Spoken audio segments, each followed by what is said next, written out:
আসসালামু আলাইকুম। Online IT service BD পক্ষ থেকে আপনাদের সবাইকে স্বাগতম। আপনার যারা পড়াশোনার পাশাপাশি চাকরির পাশাপাশি অনেক ব্যস্ততার মাঝে কম্পিউটারকে শিখে রাখাটা অনেক জরুরি বলে মনে করছেন, তাদের জন্য এই ভিডিওটা আশা করি অনেক কাজে দিবে। তাই আর দেরি না করে আমার চ্যানেলটি সাবস্ক্রাইব করুন এবং আমার পাশে থাকুন পরবর্তী ভিডিও পাওয়ার জন্য। কম্পিউটারের কয়েকটি বেসিক কাজ জানা থাকলে আমাদের সকল কাজে লাগবে, কারণ বর্তমান প্রেক্ষাপটে পড়াশোনা হোক, চাকরিজীবী হোক, ব্যবসার কাজে সব কাজে কম্পিউটারের বিকল্প কিছু নাই। তো কম্পিউটার সবাই জেনে রাখা ভালো। তো কম্পিউটারের বেসিক কিছু কাজের ক্ষেত্রে আমরা অনেকেই বুঝি লেখালেখি বা টাইপিংয়ের কাজ বা আদার্স কিছু কাজ, যেমন আমাদের ফটোশপ এবং অনলাইনে ডাটাবেস সার্চের কাজ। যাই হোক, চলুন আমরা দেখি আজকে এমএস ওয়ার্ডে কিছু কাজ। আচ্ছা, এমএস ওয়ার্ডটা কি আগে জানি। এমএস ওয়ার্ড দিয়ে আমরা কী কী করতে পারি, তার জন্য আগে এমএস ওয়ার্ডটাকে আমাদের বের করতে হবে। আপনাদের যাদের বাসায় কম্পিউটার নিয়ে কাজ করবেন তারা প্রথমে সার্চ যাবেন, স্টার্ট বাটনে ক্লিক করবেন। এখান থেকে মাইক্রোসফট অফিস নামে একটা ফোল্ডার পাবেন, সেটা খুঁজে বের করবেন।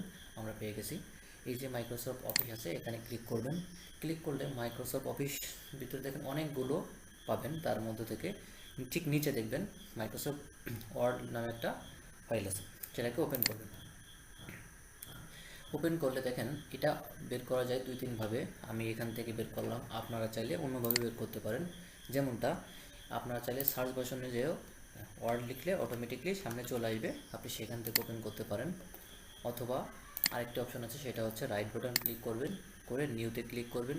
সেখান থেকে আপনি মাইক্রোসফট ওয়ার্ড ডকুমেন্টে ক্লিক করলে এরকম একটা অপশন আসবে। তো সেখানে ডাবল ক্লিক করলে অটোমেটিকলি এরকম আসবে। তো যে পাশে যান না কেন, যে দিক দিয়ে যান না কেন, একটা আসবে। তো চলুন আমরা নর্মালভাবে ওপেন করে চেকটা করি। ওপেন করলে এখানে একটা ডায়ালগ বক্স আসতে পারে, আপনারা ক্যান্সেল করে দেবেন, তাহলে হবে। আমি অফ করে রাখছি, এজন্য আসে নাই। আচ্ছা, আমরা এখন আছি এমএস ওয়ার্ডের পেজে। এই যে আমরা এখানে অনেক লেখালেখি করতে পারি। তো আমরা লেখালেখি যাব, আগে কিছু বিষয়টা জেনে আসি বেসিক। আপনার যে লেখার কাজ করবেন বা টাইপ করবেন, এটা সারাদিন করার পরে যদি ভুলে যান তাহলে তো হলো না। অবশ্যই আপনাকে এটা যাতে মুছে না যায় বা হারিয়ে না যায়, সেজন্য সবচেয়ে জরুরি বিষয় হচ্ছে সেভ করে রাখা। তো সেভ করার জন্য আমাদের কি করতে হবে? সেভ করার জন্য আপনাদের করতে হবে যেটা, যে কিবোর্ড থেকে কন্ট্রোল+S, কোনটা, কন্ট্রোল+S একসঙ্গে, কন্ট্রোল+S একসঙ্গে প্রেস করবেন। তাহলে আপনাদের এই বাটন, এই একটা অপশান আসবে। অথবা ঠিক এমএস ওয়ার্ডের ঠিক বাম পাশে দেখবেন ফাইল নামে একটা অপশান আছে, সেই ফাইলে ক্লিক করবেন। করলে দেখবেন উপরে ঠিক সেভ আছে। আরেকটা বিষয় তো জানিয়ে রাখি, যারা আমি এমএস ওয়ার্ড 2010 ইউজ করতেছি, যদি কেউ ব্যবহার করতেছি আমরা কি 10, যদি কেউ 7 বা 8 বা অন্য কোনো ভার্সন ব্যবহার করে থাকেন, তাহলেও একই সিস্টেমে ওপেন করার সিস্টেম একইভাবে আসবে। কিছু কিছু ভিন্নতা আছে। তার মধ্যে থেকে এই যে সেভ অপশানটা অনেক সময় আপনারা এই নিচে কোথাও পাবেন, এখানে পাবেন।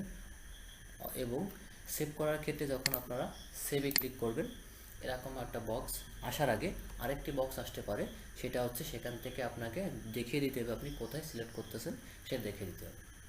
আচ্ছা, চলুন আমরা এখান থেকে সেভ করি।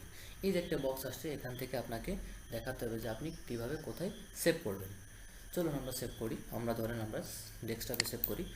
তবে সেভ করার আগে অবশ্যই তাড়াহুড়ো করে না করে একটু ঠান্ডা মাথায় করবেন যে আপনি কোথায় সেভ করতেছেন। অনেক সময় দেখা যাচ্ছে কন্ট্রোল+S দিয়ে এন্টার দিয়ে বা সেভ করে ফেলছেন, কোথায় করছেন খুঁজে পাচ্ছেন না, তাহলে কিন্তু সমস্যা। আচ্ছা, খুঁজে বের করতে আবার কষ্ট হবে। আচ্ছা, এখন আমরা এখানে দেখলাম ডেস্কটপ, এখানে আমাদের কাজ শেষ। তো এইখান থেকে আমরা ফাইল একটা নাম দিলাম, লিখলাম বেসিক কম্পিউটার। এখন এখানে কি আছে যে আমাদের save as type word file, কারণ আমরা ওয়ার্ড ফাইলে সেভ করতেছি। ডান, আমরা এখান থেকে সেভ বাটনে ক্লিক করলে অটোমেটিকলি সেভ হয়ে গেল। চলুন আমরা দেখে আসি কোথায় সেভ হলো। এই দেখেন আমার কিন্তু অবশ্যই এখানে সেভ হয়ে গেছে। কোথায় সেভ হয়েছে? ডেস্কটপে সেভ হয়ে গেছে। তো আমরা এটাকে ডাবল ক্লিক করলে ওপেন হয়ে যাবে। দেখেন আমরা এটা লিখছিলাম, এখানে সেভ হয়ে গেছে, তাই না? আচ্ছা, তাহলে আমরা এই ভিডিওতে আমরা সেভ করে দেখলাম। আমরা পরবর্তী ভিডিও আরও কিছু দেখবো, সেজন্য তার জন্য আমার সাথে থাকুন। ধন্যবাদ।